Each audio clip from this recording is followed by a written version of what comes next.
Have you been watching YouTube videos on TF2 trading, and then people tell you that one of one hats or one of two hats that are extremely rare or limited can fetch whatever price you're looking for? Wrong. I see it all the time happening to other people, and I see people offering me garbage for my high tier items. I learned this the hard way.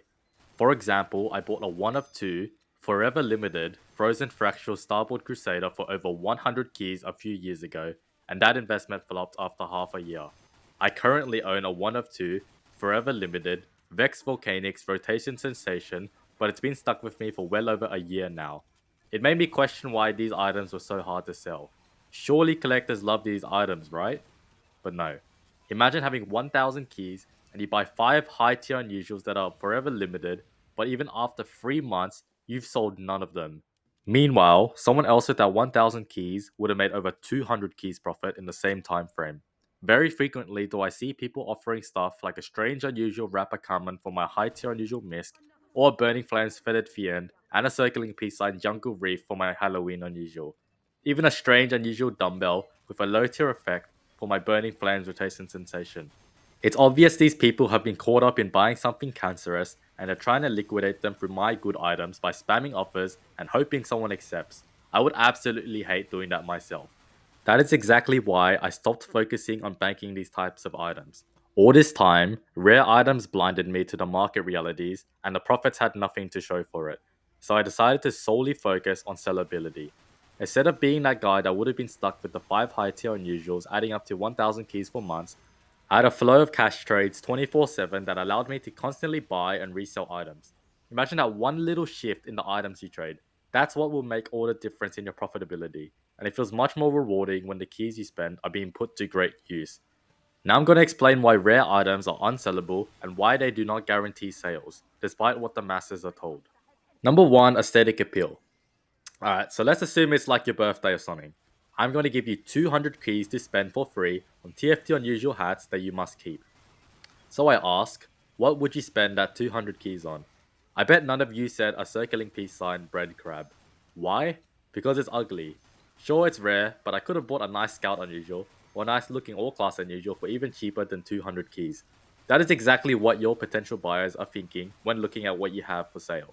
I can't stress enough how important the visual attractiveness of an unusual is in its sellability. And sellability is extremely important in making profit because if nothing sells, then how can you expect to make profit? If you haven't already guessed, people don't care that unusuals are one of one usually. It's kind of like, so what if you're the only one with this exact unusual combo?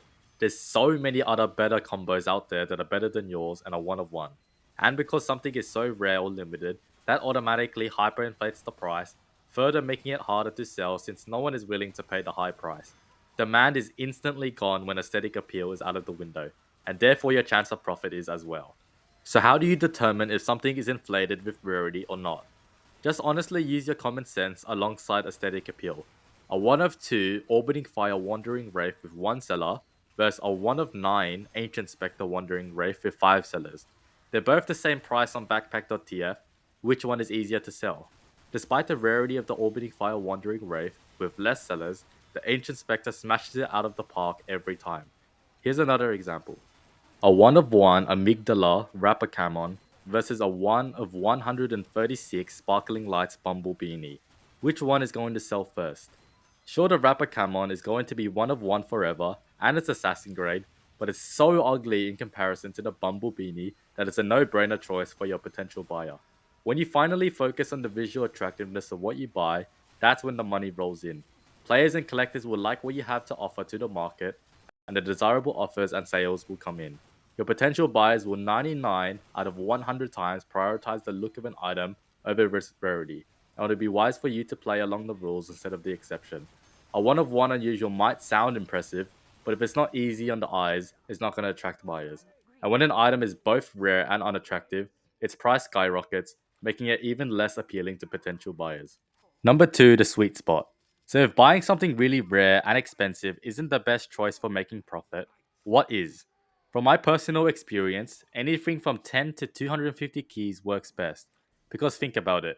If you were a dedicated TF2 player and wanted to buy something nice for your loadout, are you really going to drop over $500 for one hat? Possibly 1% of people would, But again, we are working with the rule instead of the exception. The beauty of TF2 and CS2 items is that whatever you bought an item for, you usually have a high chance of at the very least being able to sell it for what you bought it for the time you enjoyed playing with it. But if something is absolutely so hard to sell with no buyers and its price is fully derived from its rarity, then people won't bother. That's why between 10 to 250 keys is great. Between 20 to 150 keys is even better, as you'll strike a better balance between aesthetic appeal and sellability in terms of practicality. We could have a Frostbite well-rounded rifleman that we buy for 700 keys and wait a really long time, possibly over a year, to sell for 900 keys, netting us 200 keys profit. Or we could buy several unusuals, such as a Disco Beatdown Killer exclusive for 120 keys, and taking 3 months to sell for 150 keys. The Frostbite well-rounded rifleman would net us 28.57% profit in a year, whilst the Disco Beatdown Killer exclusive is netting us 25% profit in 3 months. It's not unrealistic that lower tier items will make you more profit in a shorter time period. It makes a big difference that people literally cannot afford your items in comparison to enjoying your hats to wear in comfort, knowing they can resell it for the same price or even a tiny loss. Sure, you can't just sit on one item and be super lazy, but if it's not a massive hindrance for you to buy just even 1 to 2 unusuals per week to quadruple your profit, then I'm sure you know what items you should be flipping.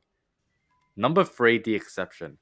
Believe it or not, there are times that buying a rare item is a smart choice, but oftentimes you have to be willing to wait a really long time, at least 6 months to even years, for your returns to show. And you have to make sure what you're trying to flip is highly desirable. Only then can you really be picky with a high price. For instance, consider a Tempered Fawn's Herald's Helm. It's one of one, limited, and a quick switch misc with a nice looking unique effect. I'm sure whoever owns it could list it for hundreds of keys and let it sit there for a collector to pick up down the line. As long as they can afford to wait, it would be a smart move to let an item like this garner value as time goes on until they are able to sell it. Unlike a Miami Nights Sucker Slug. It's one of one, but who's really going to pay 150 keys for this? It sold for 110 keys over 4 years ago, and only now has it gone up in price as its case has exploded in price too. It's not crazy to think that this would stay under 200 keys for another 5 to even 10 years because of how expensive yet ugly this item is. Also, check out this strange Radiant Rivalry bulb bonnet. It's one of one forever and looks quite mediocre. However, the seller picked it up for only 17 keys. He can easily wait as long as he wants for this, and down the line, even another trader who buys into the myth of rarity equals sellability might offer 30 keys plus. Think about it. The only people really trading these types of items are other confused traders. If you manage to buy something rare for super cheap, list it high, or go around looking for offers if you can't afford to wait. It feels sketchy, but this is a very fast way to profit, and it was their choice in the end. In summary, when it comes to trading in TF2, the aesthetic appeal of an item is crucial for its sellability. Items that are rare but lack visual appeal are often harder to sell and may not fetch the high prices they're listed for. It's important to focus on items that are not only unique but also visually appealing to potential buyers. In conclusion, while rarity can add value to an item, it's the aesthetic appeal that ultimately determines its sellability in the market. As a trader, it's essential to strike a balance between rarity and visual appeal to maximize your chances of making a profit. Thank you for watching. If you found this video helpful, please give it a thumbs up and subscribe for more TF2 trading tips and insights. Don't forget to hit the bell icon to get notified of our latest uploads. Happy trading and see you in the next video.